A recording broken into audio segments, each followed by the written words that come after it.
What is up, guys? We are back here on Fist First again.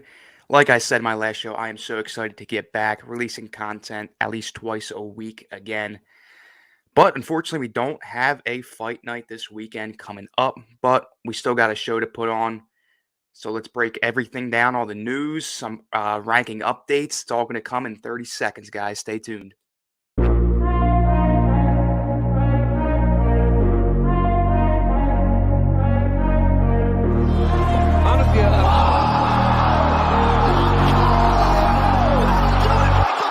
That is a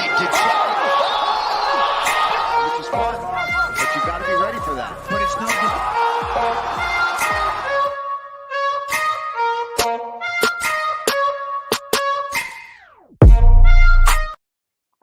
And welcome back to another episode of Fist First, guys.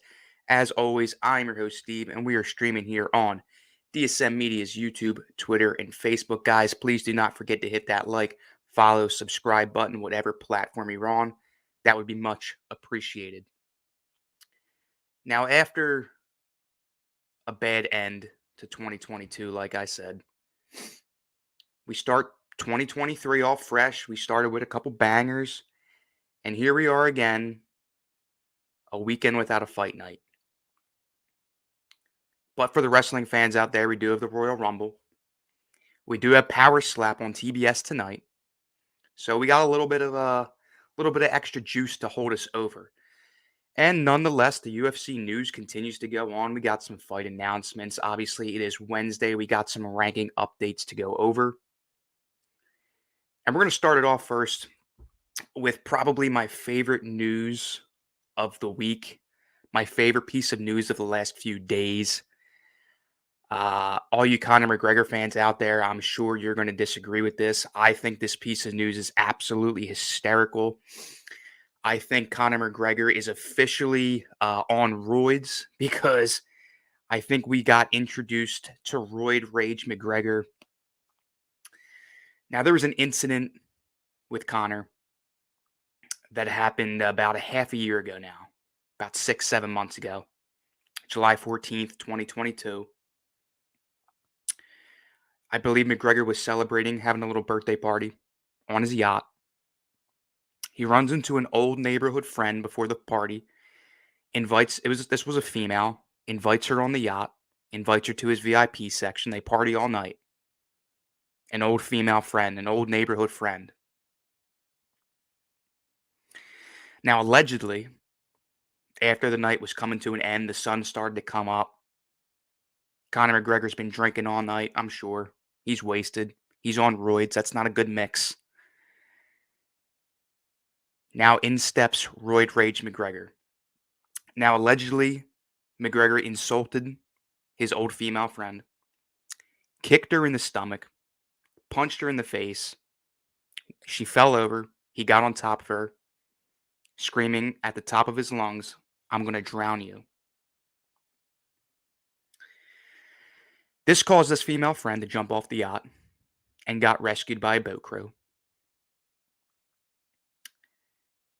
As soon as she gets rescued, she points her finger at McGregor, saying, "This man did this to me." Kicking her in the stomach, punching her in the face, telling her he wants to drown her. This, I'm sure everybody saw this in the news. This led on to an investigation.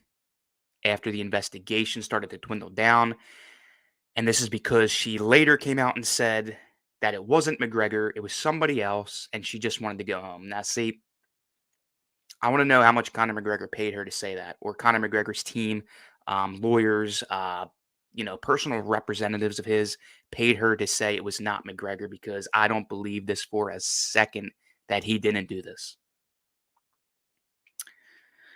So since then, it was pretty much covered up, and it's starting to re-crack. This case is starting to get reopened again.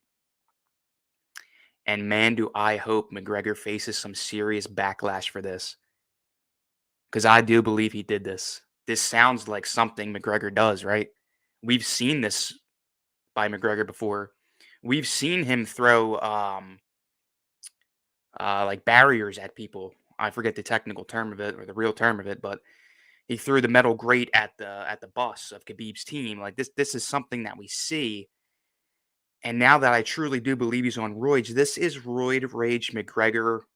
Welcome to the new era of McGregor. I hope he faces backlash. I want to see him fight in the UFC again, because I want to see him lose. But I think he might actually face backlash here. But we will see. I'm sure his personal representatives are going to try to cover this up again as much as possible.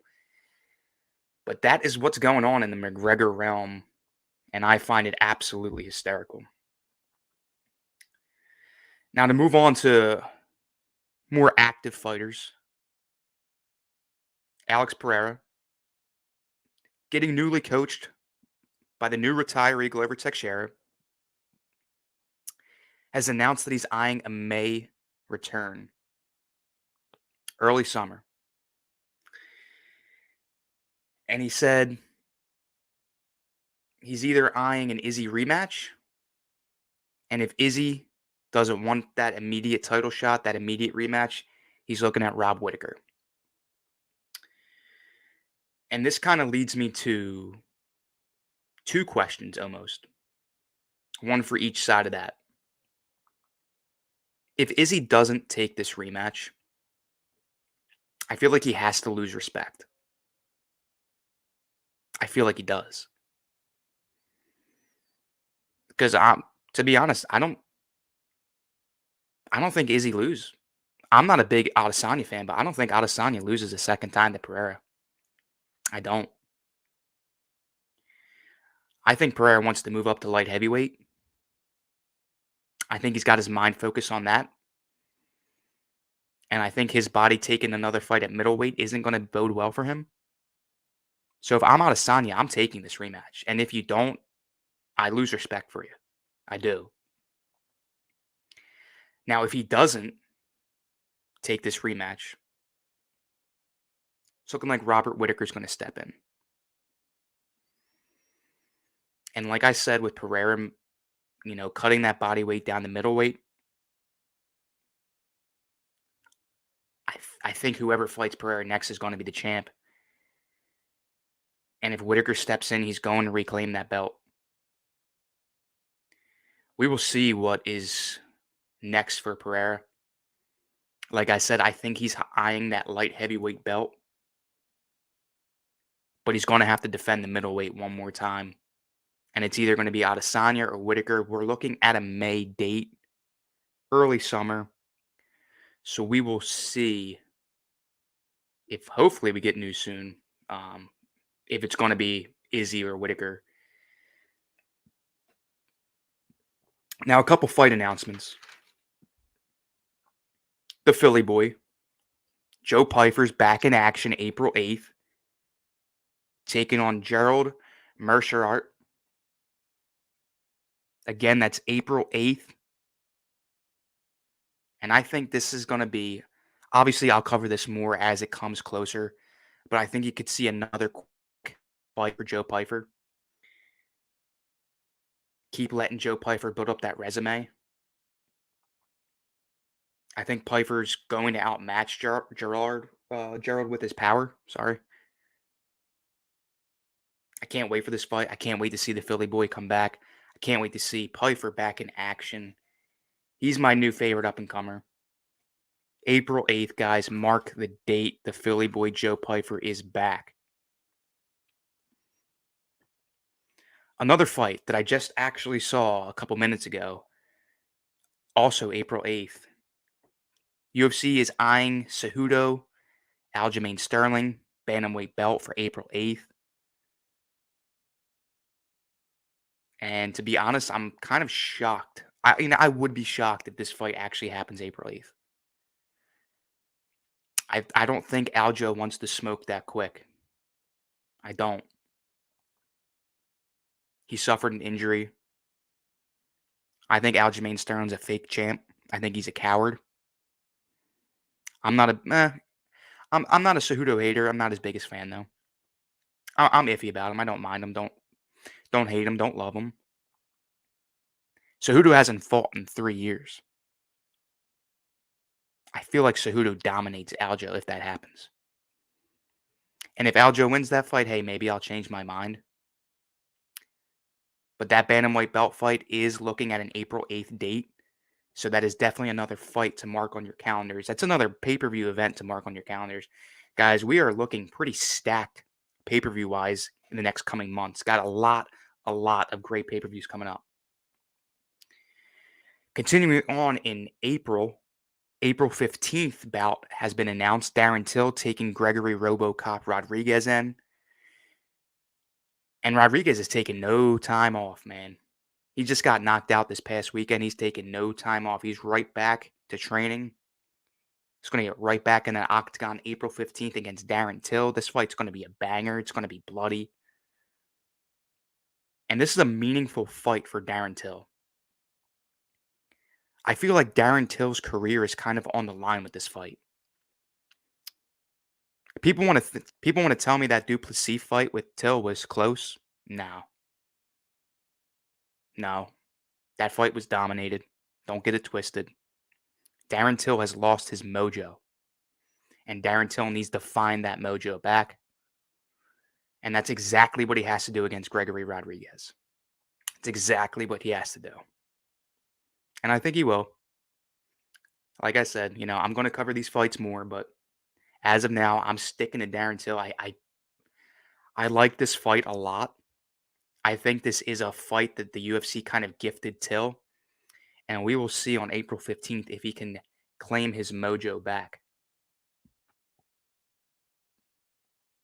Another fight announcement. Another banger. This is probably my favorite fight announcement of the week. Dan Hooker taking on Jalen the Tarantula Turner. This is an absolute banger. If you guys don't really know too much about these guys, you're getting into the UFC, you're kind of new. This is a fight you don't want to miss. This is going to be a fight.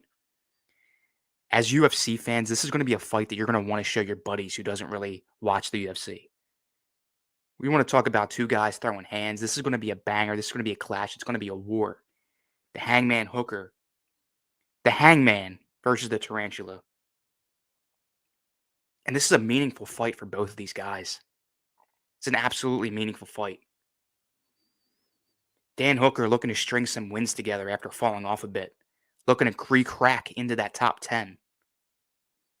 And on the other side, you have Jalen Turner, who's looking to continue his dominance. Who's looking to continue his rise.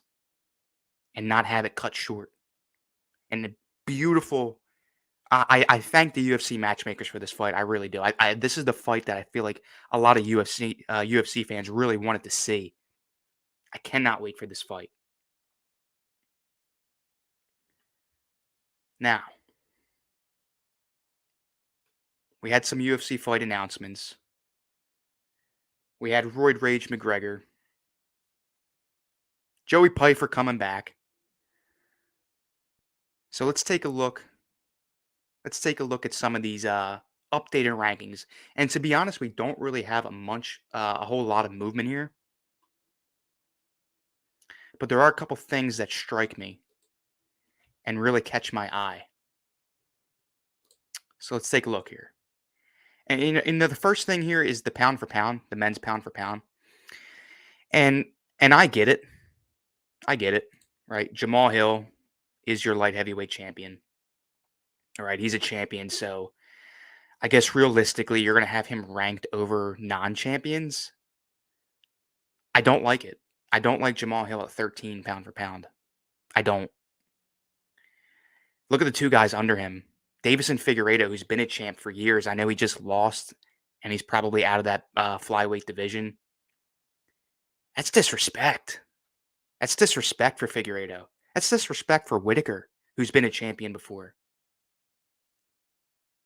I believe Jamal Hill was ranked 7th, and he fought a 40-year-old Glover Teixeira. I don't like it, but, he is a champion. What I do like here, and a lot of people are going to hate me for saying this because, again, I don't understand the hate. But first, I got to show you this, my background of the day. If you guys couldn't see, it's Brandon, the champ, moving up 6 spots pound for pound. He's in the top 10.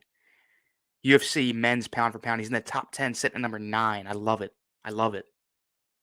Again, congratulations to Moreno. Now, there he is there. Flyweight champion, the flyweight king.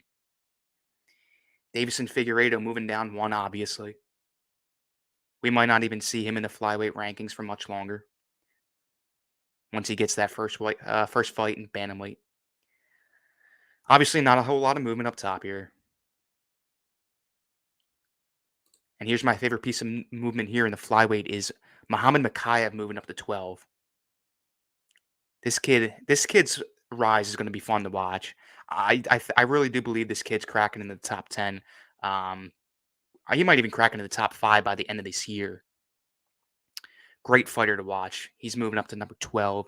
Sumadarji moves down 1. Tyson Nam becomes ranked in the top 15.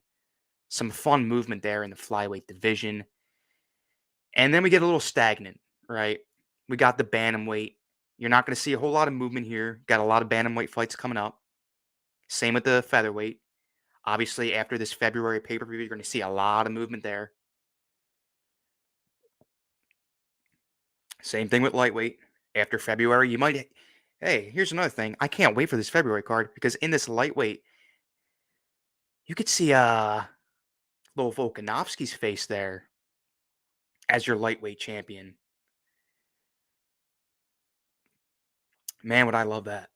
Man, would I love that. I cannot wait for that February card. I got a Volkanovski shirt for Christmas, and hell yeah, I'll be wearing that. I hope we see Volkanovski's face there. Moving on to welterweight. Neil Magny suffering the loss to Gilbert Burns. He obviously is going to move down 1. Gilbert Burns isn't going to move at all. He fought down, you know. And like I said in my last show, I really believe that Gilbert Burns needs to fight up now. I mean, looking at these names, Chimaev still ranked number 3. What a fake rank. I get it. He's a beast. I have no respect for that man. But Gilbert Burns, man, give Burns the Colby Covington fight. Give Burns the Covington fight, please.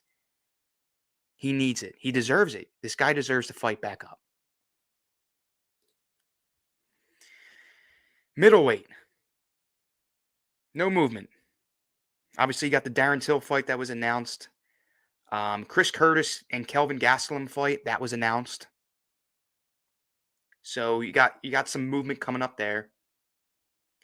Obviously, the big one here, light heavyweight, got a whole lot of movement in light heavyweight. Obviously, Jamal Hill is your champion there. I don't think it's going to be for long. Prochazka is coming. That's what she said, apparently, to Jamal Hill. I don't like Jamal Hill's message back to Prochazka. He probably thought it was funny. I thought it was stupid. Anyway, Prochazka is going to reclaim that championship belt soon enough. Soon enough. Magomed moving up 1. Blachowicz moving up 1. Rakic moving up 1. Teixeira moving down 3. Same thing. I don't really think we're going to see him. He's done. His name should be removed. I'm surprised he's still listed active. Anthony Smith still sitting at 6. Krylov moving up 1. Now, here is where things get interesting in the light heavyweight division. And here's where I start to disagree with things a little bit. Johnny Walker moves up 4. He moves up 4. I understand, right? Ozdemir hasn't really been able to string much together. Same with Span. To be honest, a lot of the guys below him haven't really been able to string much together. It's just hard for me to fathom that the Walker hype train is sitting at 8. Like I said on Monday night, guys, if you're a Johnny Walker fan, have fun. Because your boy just reached his ceiling.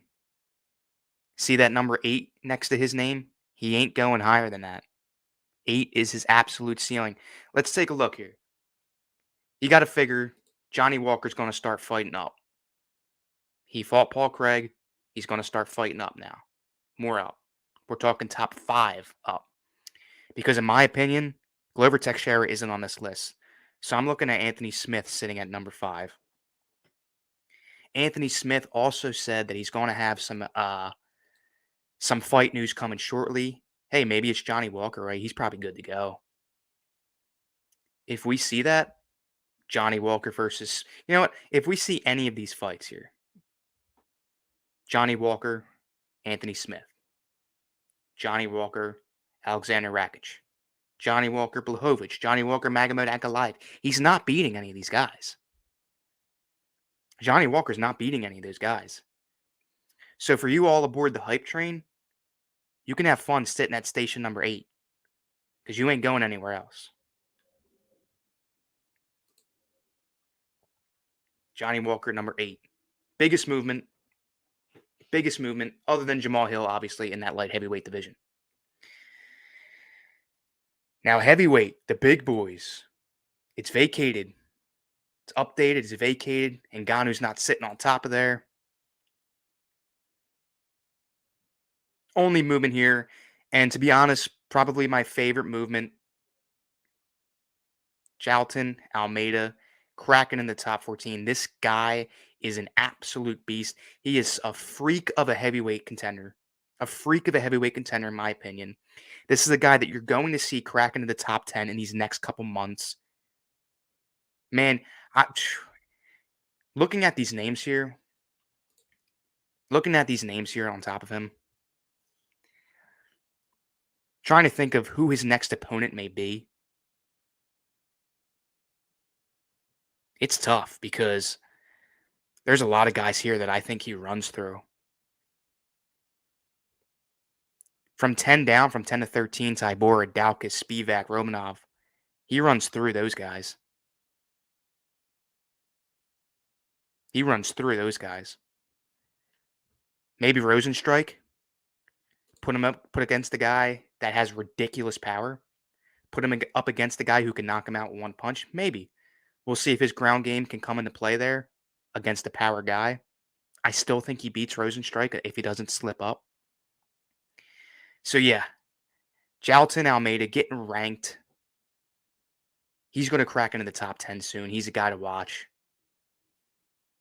Definitely my favorite piece of movement there in the heavyweight division, if not of the updated rankings in general.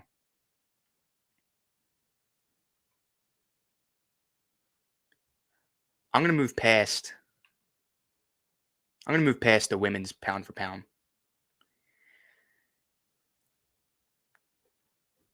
And I'm going to go to women's strawweight. Now, I get Andrade, is probably leaving that division. I think she's going to make a run there in the flyweight. But I don't like necessarily that she moved down too. I do like Zhao Nanyan cracking in the top 5, especially after that fight with Dern. Marina Rodriguez, sorry. I like it. I just don't understand why Andrade is moving down too. Now, right to the right of that, you see her moving up 3. Like I said, I think she's going to be more prevalent, more of a norm in the women's flyweight division. But Andrade isn't the name that I want to look at there in the flyweight. It's Alexa Grasso. I get moving Andrade up, but tell me how Alexa Grasso moves down. Her next fight is for the belt. I don't like that. It doesn't make sense to me. Maybe. I don't know. I don't get it. She could easily go from 5 to champ. I don't think she is. I think Shevchenko beats her. That fight's coming up as well in March. But that's probably my least favorite movement. Alexa Grasso moving down to 5. I understand it's only down 1, but she is fighting for the belt, so I don't like it. And to wrap up there for the rankings, women's bantamweight, no movement. So yeah, some rankings that I love, some rankings that I hate. Once again, congratulations to Jamal Hill taking over that light heavyweight division. Congratulations to Johnny Walker for reaching your ceiling. And that about wraps up my time here on Fist First, guys. Thank you, as always, for watching. And please do not forget to hit that like, follow, subscribe button, guys, whatever platform you are streaming us on. Guys, catch me back on Monday night. We're going to have some news. I might get into the next fight night a little bit. Probably save that for next Wednesday, but we'll still have a good show here on Monday night, guys. Do not forget to catch me out. And as always, thank you guys so much for